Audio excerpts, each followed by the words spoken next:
global role, especially in light of Brexit. And rounding off the pack to my left, thank you very much for joining us, Gordan Grlić Radman, Croatia's Minister of Foreign and European Affairs. You bring deep experience in both EU and regional diplomacy. Thank you to all of you. Minister Zeba, let me begin with you.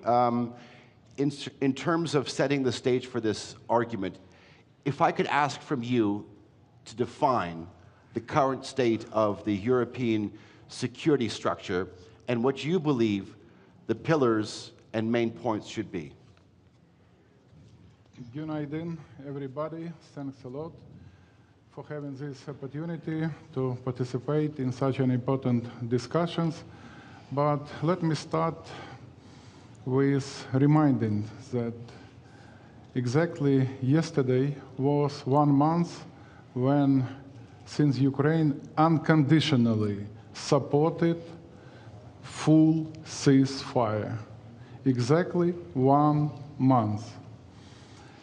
Instead of this, Russia escalated terror and fighted, I have statistics with me, and fighted almost 70 missiles, over 2,000, 2,000 Shahid drones, and over 6,000 guided aerial bombs and Ukraine, mostly at civilians.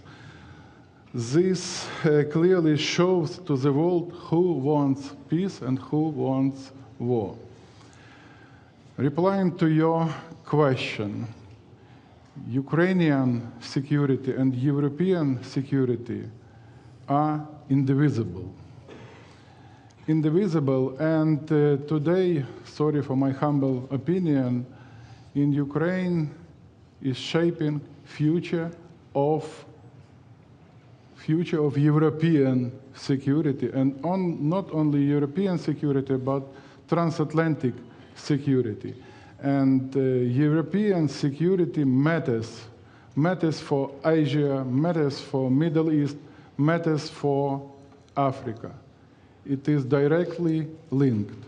You also mentioned Helsinki Act, thanks for this, because it is really important to remember that Russia violated 10 principles of Helsinki Act. Also this year we mark 80 years of UN Charter. Why I am telling this? Because it is important that international law should be law, not simply declarations, not simply words. And you see, Ukraine also is an example after 24th of February that this system, international system, is dysfunctional. We are the evidence of this. This system is unjust. We need additional tools of enforcement. We need reforms. We need reforms in UN. We need reforms, by the way, of humanitarian law, of Geneva Convention. We need to update them, having such atrocities in Ukraine, not only in Ukraine, in different geographies, in Syria. We need to amend, we need to update Geneva Conventions. And Ukraine, having such a bitter experience, we are ready to contribute. We are ready to contribute. Now about peace. Ukraine wants peace. We want to end this war this year. But it is important not to manipulate with the term peace, just long-lasting, comprehensive. And you see, I had a lot of conversations yesterday and today with my African counterparts, and I really impressed. Main point of our discussions was peace and also dignity. That's why just and comprehensive peace also means dignity. From how this war will end in Ukraine depends future architecture of security in Europe. Depends future security of every family in Europe. That's why it is fundamentally important to achieve just, long-lasting, comprehensive peace. After Jeddah, we got additional energy and additional opportunities to achieve just peace.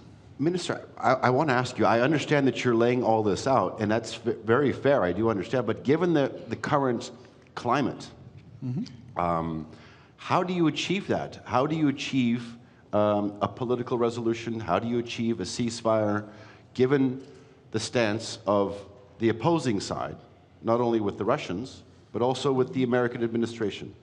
The recipe is very simple.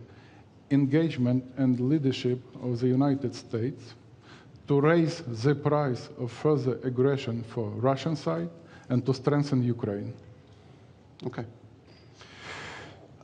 Minister Radman, your Ukrainian counterpart was saying Ukraine equals European security. If we were to take that as a base, do you think that it is enlargement, whether it's EU or NATO, is it strategically imperative, or is it just part of the political process? Both of them. So I would say that first of all, we see the European continent as one area, and politically, as in the whole continent should be affirmed as one area where the countries share the common values. Actually, the European Union is an organization, a regional organization for democracy values. First of all, it was also Croatian desire and goal to achieve membership in the European Union, and not only because of that it is a desire of a political establishment. It's because of our citizens, reforms, rule of law. It's something that how is possible just not to this world to stay sustainable. That we need to have rules. The rules we are respecting, mutual respect, and of course respecting everything what is connected. And in this reason, Croatia also respect and support strongly EU enlargement. If you see Ukraine, if Ukraine wants to be a member of the EU, first of all, they have to fulfill some commitments. They should be committed, and when it comes to criteria, benchmark, and so on. Similar to as we did during our negotiation process. Croatia, Slovenia as a former republics of former Yugoslavia. And now you see the Western Balkans. Western Balkans need also to be a part of the European Union. It's logically, first of all, naturally, pragmatically, and something that we can create an area of common values. And Western Balkans countries, of course, they are on the way to achieve it. And Croatia, as also other European member states, are willing to help all these countries. Croatia needs now nothing. We achieved everything when it comes to foreign policy goals. Only OECD membership, but so we are on the way to achieve it also in the spring 2026. But for us is of utmost importance our immediate neighborhood, stability and institutional functionality of the neighborhood, Bosnia and Herzegovina, Serbia, Montenegro, and so on, all the countries. And Croatia is a vocal proponent of the EU enlargement, but of course not at other costs. They have to fulfill some criteria, merit-based approach, individual achievements, like we did. And so Croatia really worked hard to fulfill all the criteria, but of course, so the hard work does pay off, and So we'd like also to see Ukraine, to see Moldova, and to see all the countries in the Western Balkans in the European Union. Okay. Croatia can offer expertise and, of course, our experience during the negotiations process. All right, maybe we can get into that in the next round. Mr. Koudamanipides, I do have to say, I know that you have a plane to catch, so I want to get you into the conversation as quickly as I can. You've heard both of the ministers, but concerning the war in Ukraine, I'm wondering NATO's perspective in terms of its priorities, in terms of ensuring its political cohesion matches the military adaptation. What is your view and your response? Thanks very much. And first, it's very good to be here in Turkey, good to be in this panel, and good to be in the Анталії diplomacy forum. So many things were said. Let me pick up on a couple of those. First, on the Ukrainian war, it is, as the foreign minister knows, the utmost priority of the organization I represent to continue to support Ukraine. We know what we have to do. It is to double down the efforts in supporting Ukraine, to put the Ukrainians in a position of strength in the negotiations that are being led by our American friends. And we welcome very much that the US administration has decided to lead that process. We hope that a just and long-lasting peace will be soon implemented. And we also have heard Washington being very clear on how Europeans need to step up their efforts, particularly on the security guarantees that the Ukrainians would need, and I applaud very much the efforts by the UK and by the French that we are accompanying, and many other European allies are accompanying. That first. Second, something that is very relevant, particularly for this forum, is the interconnectivity that the foreign minister was mentioning. We see interconnectivity in many examples. I would mention the North Korean soldiers in Kursk, the use of Iranian drones in the Russia war against Ukraine, the impact of the war in food security and energy security worldwide, but particularly in the southern neighborhood that I deal with on a daily basis as special rep for the southern neighborhood of NATO. Also the impact on regional stability of the war in Gaza. So we see lots of connections there, and I think that we need to take all of it into account when we think about European security architecture. And a last word on that.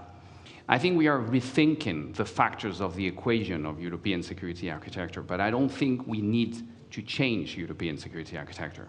I think the factors of the equation that had as an outcome transatlantic collective defense should continue to have the same outcome, transatlantic collective defense.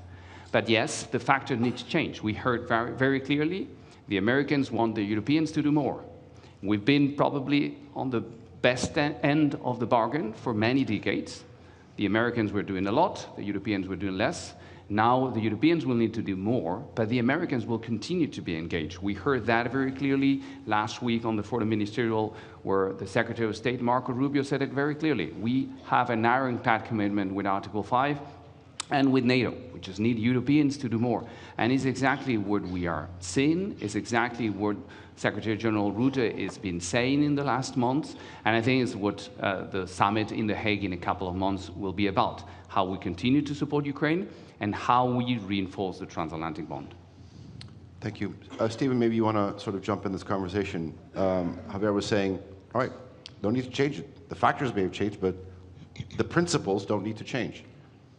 Well, the principles are fundamental, and they're what are at stake here. As Andrea said, this is not just a situation where we see a complete violation of those principles that were in the Helsinki Final Act, that we all stood by, and we have stood by for those 50 years. But it's also the UN Charter here that is fundamentally under threat by Russia's aggression.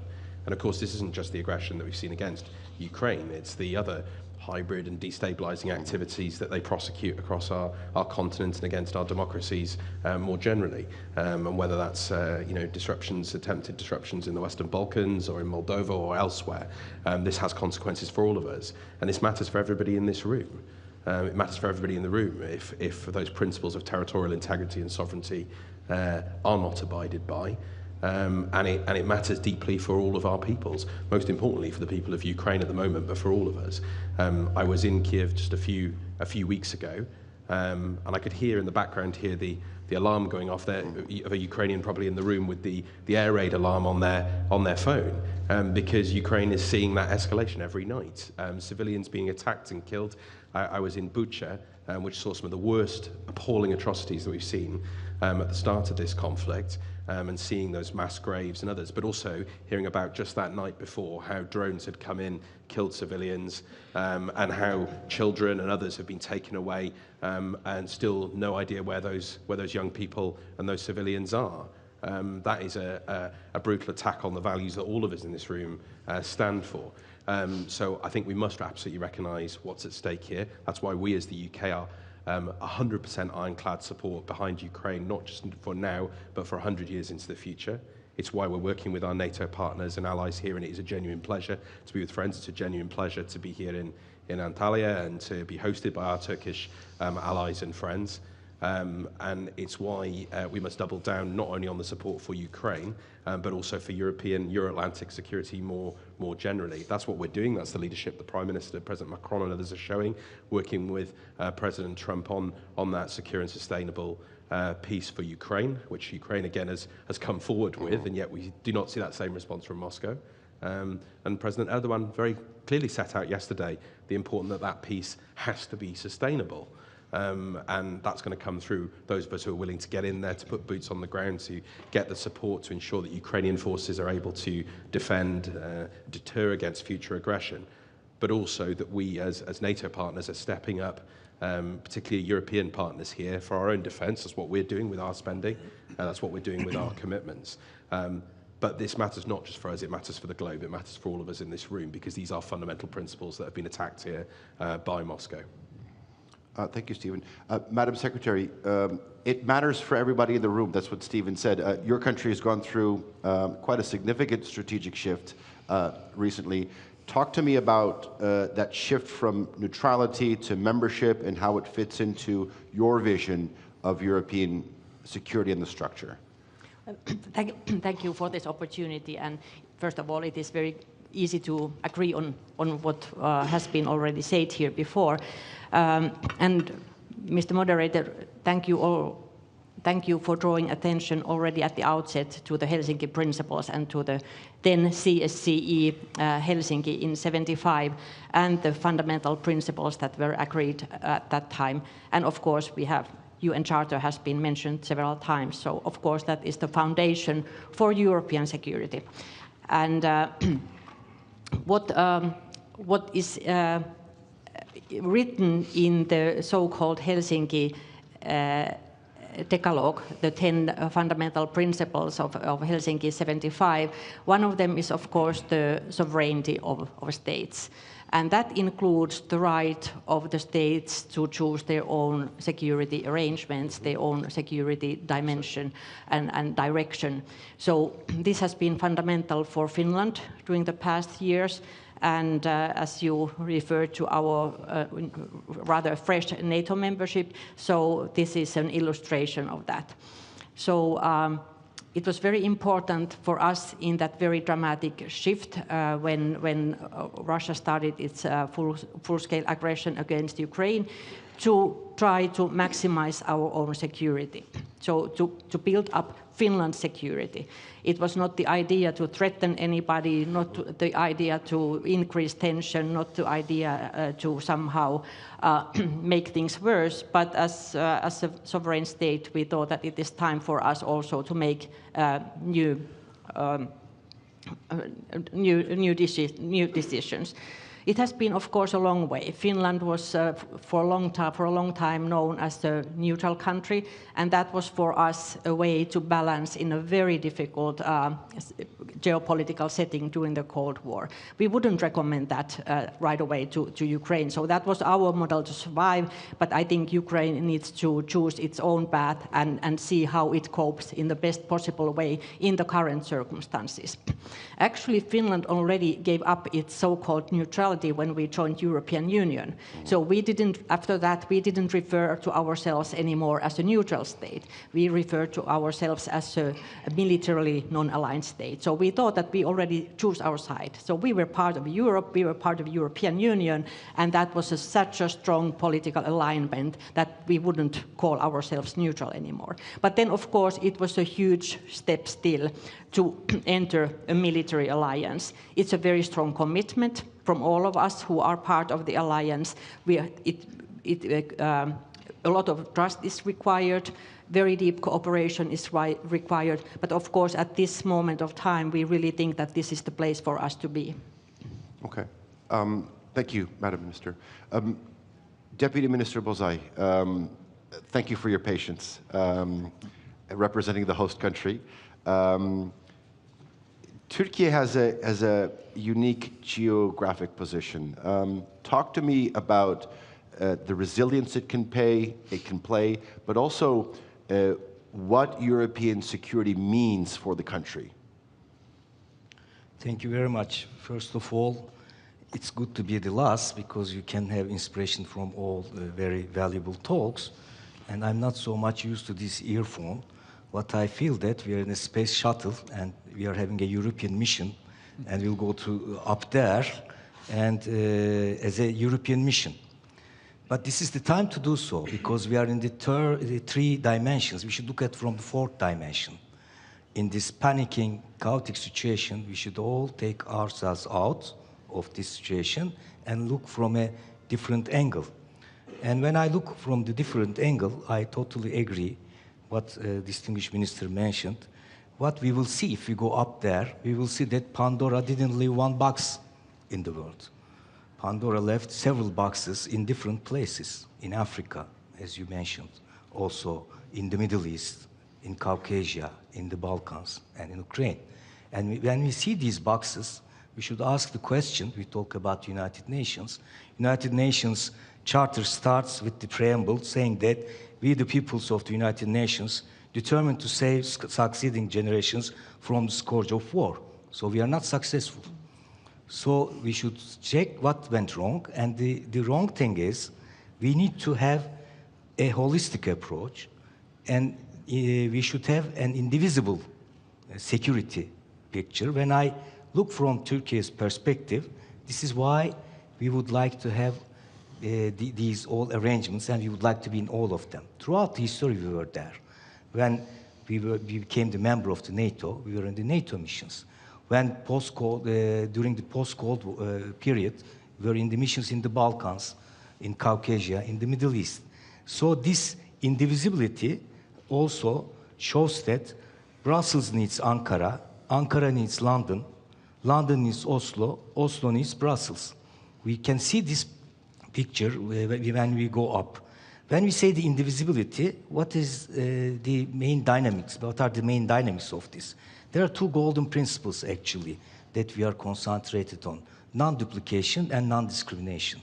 And from European security perspective, when we make it more materialized in the white paper or SAFE document, we need to see a clear picture, inclusion of all the actors, all European actors, including Turkey, UK, Norway. And, you know, this will be the only way that we can have a better system, a deterrence, a system based on deterrence, and also to have some kind of tackling with the existing problems in a collective way. And after generic talks, we should concentrate on how we can have efficient security tools, how we can have the defense industry with joint ventures to go in a very efficient production.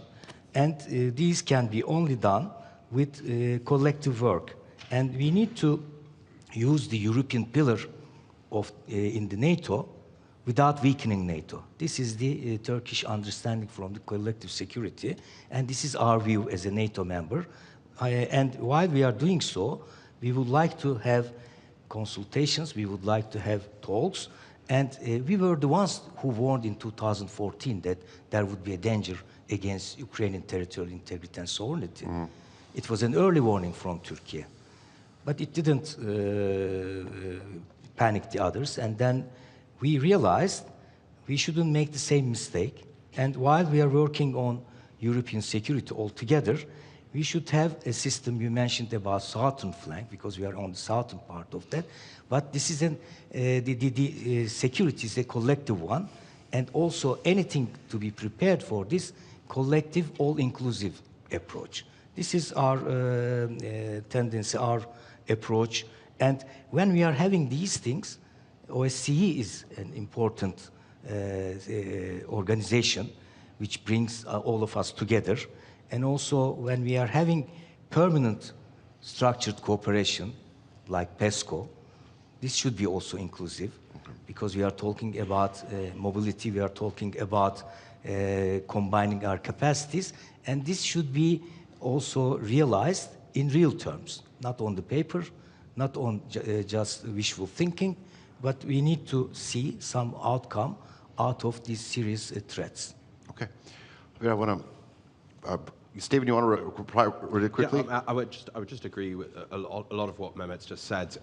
This is crucial when we're looking at European security. Firstly, that NATO is, of course, a transatlantic alliance. It is absolutely crucial. We recognise the important and crucial role that the United States has played and will continue to play, and indeed Canada too, and I've been meeting with Canadian colleagues too. So European and Euro-Atlantic security are indivisible in my view, and President Trump's been very, very clear about the unity of NATO and of Article 5.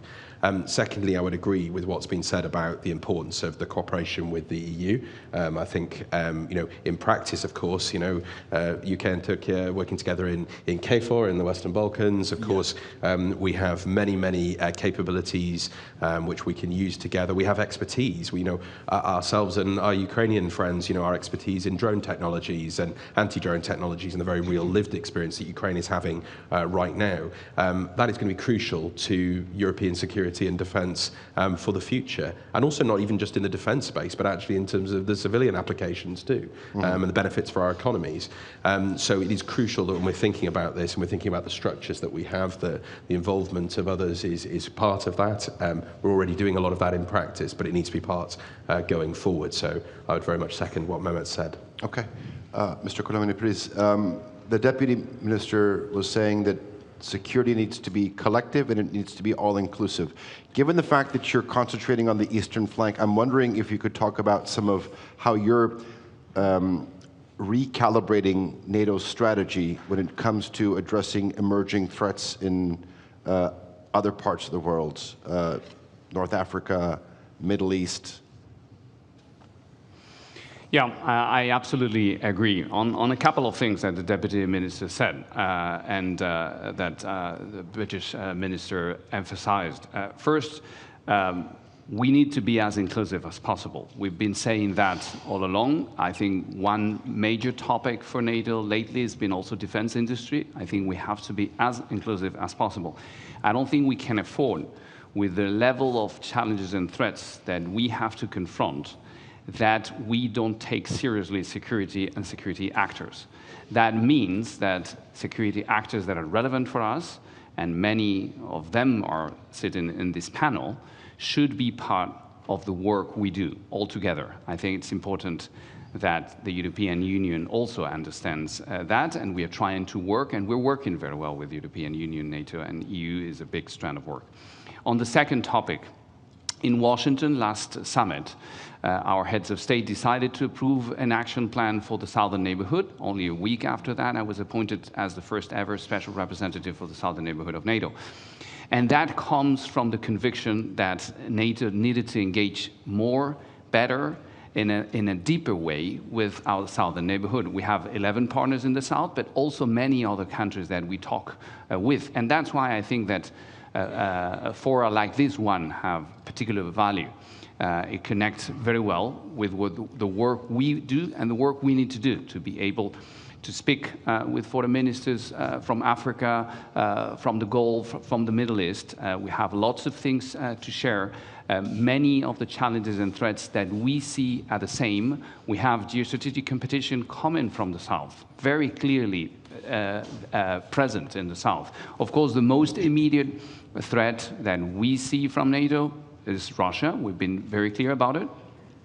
But the second asymmetric threat that is considered as such is terrorism.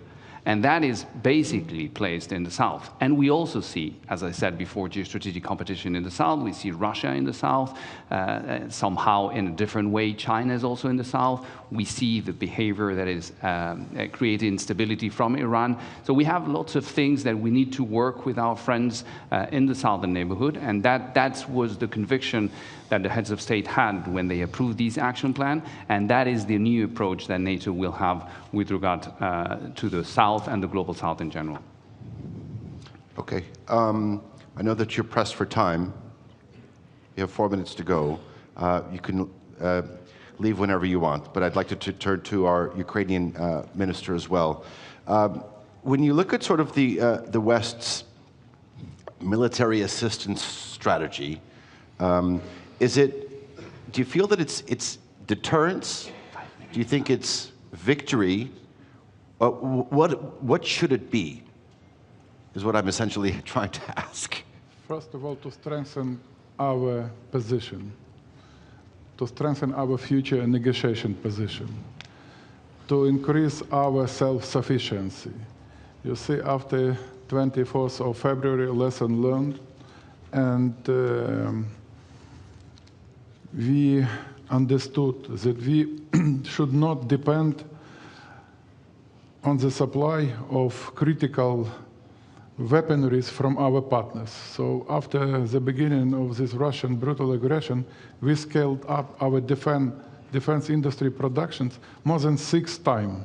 Now we can produce up to 6 million drones by our own capacities. You mentioned deterrence package. Yes, it is really important to raise the price for Russians of the further aggressions. That's really important.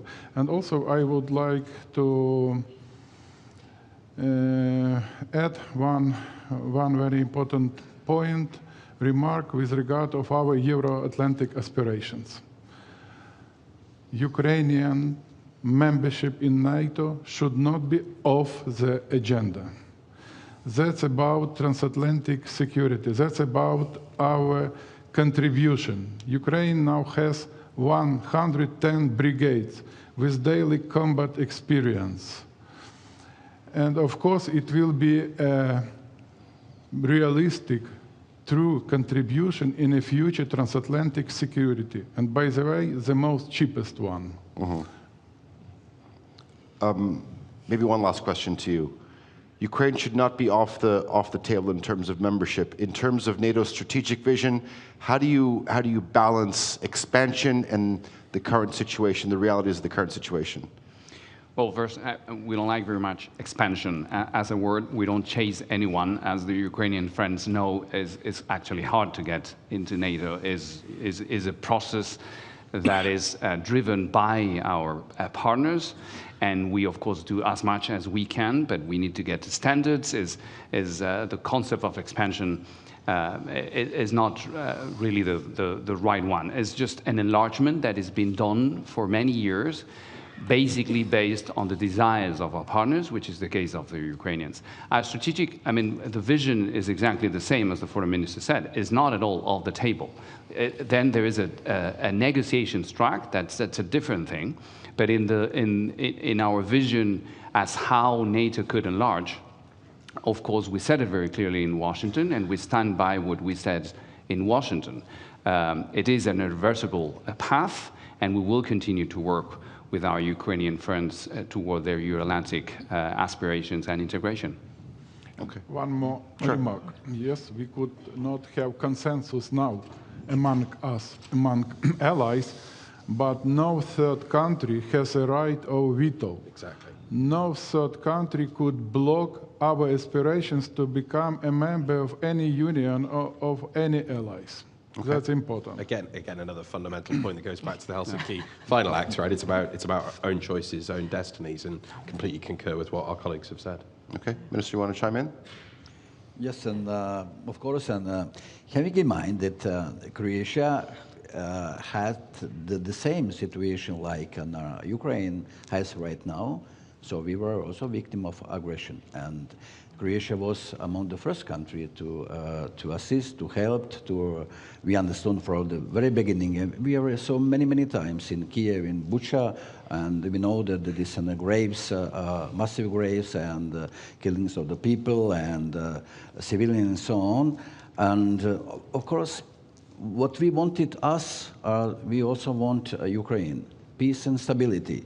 Could you imagine that after the collapse of bipolar system, and we mentioned the Helsinki Act, it's generous that 1975, all the countries from Vladivostok to Vancouver united themselves, also like-minded and non-like countries, neutral countries plus non-aligned countries, democracy and non-democracy. And how is possible now, after the collapse of bipolar system, we hoped enthusiastically that the new era is coming, and new world order based on rule is something that is for us, only for our citizens, for our people. You mentioned the South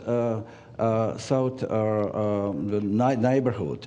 Also, Indo-Pacific area is also very important. Our like-minded countries, partners. And we are also affected, for example, through the Red Sea crisis as well. It's probably physically far from us, but we are indirectly affected. When it comes to Ukraine, of course, and there's not place for aggression. Otherwise, what is with our security? So we should be united around our values.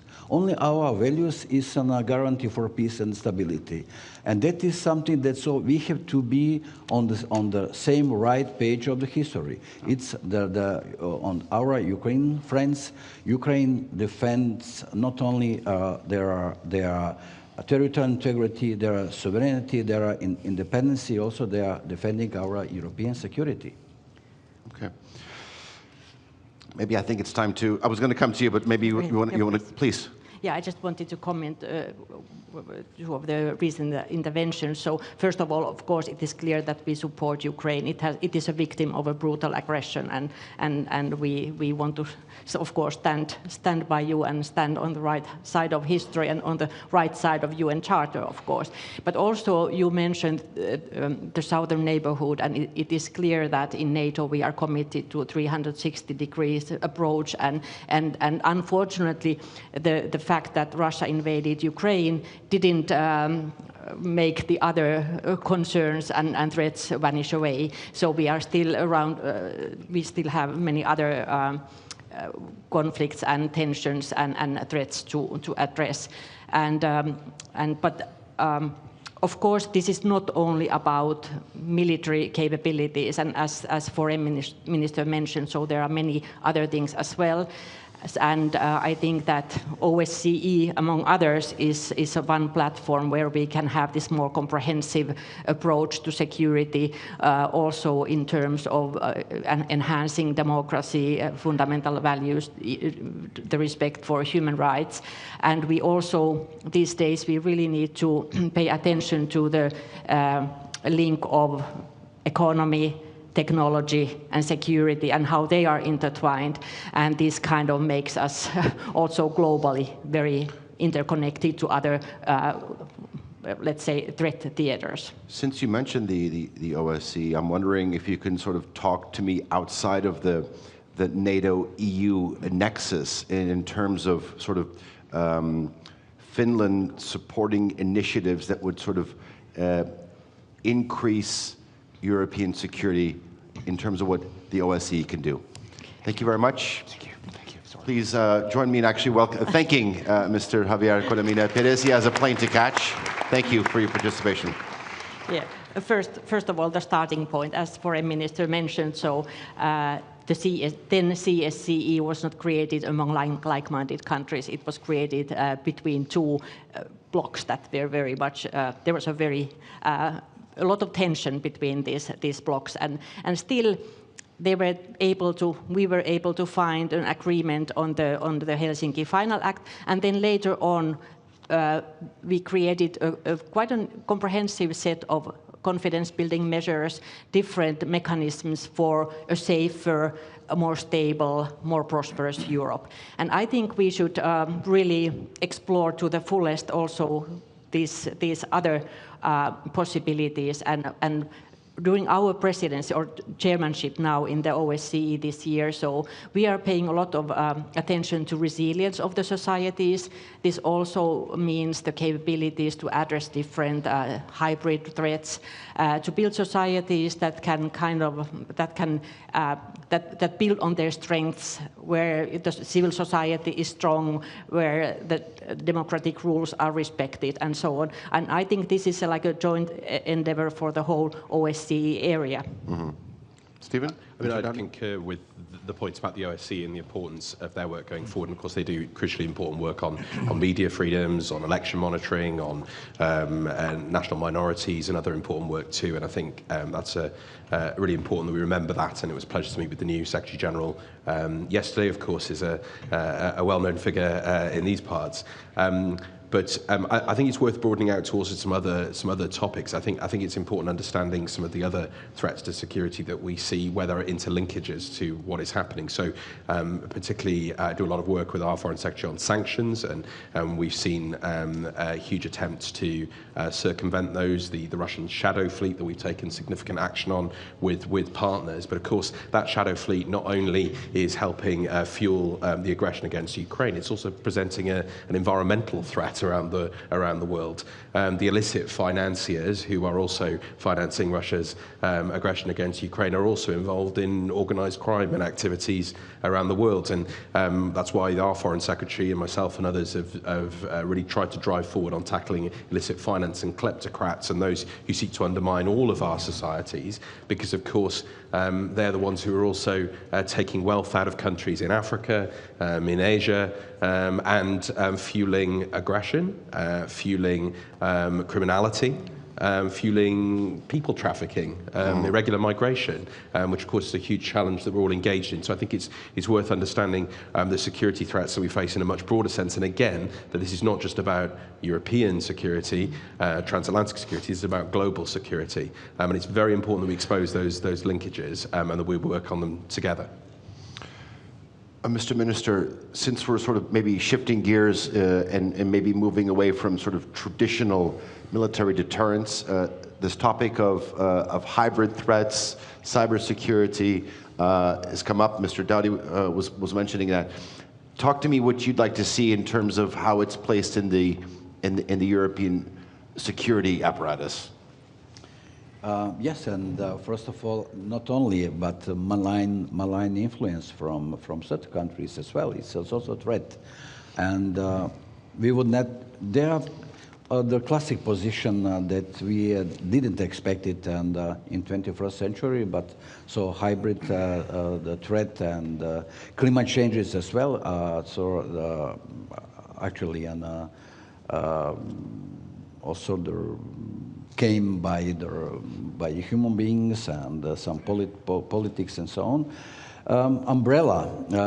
So security, European security, actually, so probably it's a little bit idealistically, but we should be united in the same values as, because we are simple citizens. They want to live in peace and stability.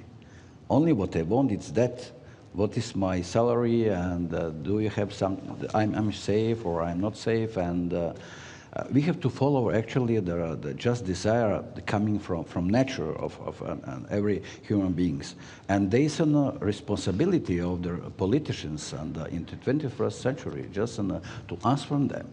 And we have to build or rebuild institution that will prevent any kind of such an influence. Either be it an aggression, so military aggression. We didn't expect that, so we will have we have to be more prepared and increase our budget in defense, technological, industrial base, and so on.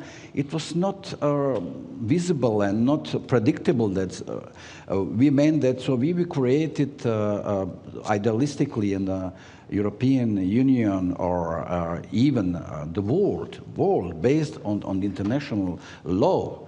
And and of course, now we have this situation now. We face the threats, we face aggression. We have to be more focused, and in the focus of our attention must be on how to increase our defense, but together with the United States and among the NATO and European Union to work together is something that it is interconnected. And of course, it's good that we have this discussion today in the Анталії Diplomacy Forum. It's my second time being here, and I also would like to express my gratitude to Foreign Minister Hakan Fidan to having invited me. And of course, we are here to send a message of the peace, of stability, because it is in our responsibility. We are for that nominated as foreign minister and so on. And so I see the better world. However, I am optimistic in this regard, and so I call on for example, de-escalation in our very vibrant also neighborhood. So in Croatia, we are bordering the interesting the areas, and it is Western Balkans. There is also, we see the malign influence from certain countries, and the whole countries in the Western Balkans are candidate countries for membership in the European Union. And I know that you had conversations with your Bosnian counterparts. Bosnia and Herzegovina. Yes. Yeah. So we will have, thanks also to we keep tradition. And this last year we had a trilateral meeting in Dubrovnik during the Dubrovnik Forum, and now our host is Foreign Minister Hakan Fidan. You know, it's a responsibility. We work together with Bosnia and Herzegovina, Turkey, and Croatia. It is in our interest to have a stable, functional, prosperous Bosnia and Herzegovina. But in order to get it, the magic formula is missing. Magic formula, namely, the power sharing mechanism is necessary to create it. Having in mind that Bosnia and Herzegovina is a multinational country, it's miniature, like Belgium, Switzerland, or to some extent North Ireland. And Bosnia and Herzegovina is a country of 3 constituent peoples and others. But every constituent people should have the same rights. By voting and to be voting and to have their political representatives. Okay. Deputy Minister Bozay, if I could maybe ask you in terms of the role that your country, Turkey, can play in terms of European strategic autonomy discussions. You were answering that when it comes to security, it's collective, it's all-inclusive. Is Turkey inside or alongside? What type of player should it be when we look at it from this perspective? Something in between, actually. This is why we are working on these papers, white papers, SAFE, and then we try to see what will be the Turkey's participation in all these. But this is also, you know, it's a moment we all agree, all hands on deck moment. Everyone should be there. And this is not only military security. We have also other cybersecurity issues, combat against terrorism, but economic security of Europe is also an important aspect of European security. And we have faced so many challenges during the COVID time. Supply chains, value chains were cracked. This is also a security matter. Yeah. And also when we had the war, the grain scarcity caused increase of wheat price 37% all around the world in 3 days. In Africa, it wasn't easy to have bread anymore.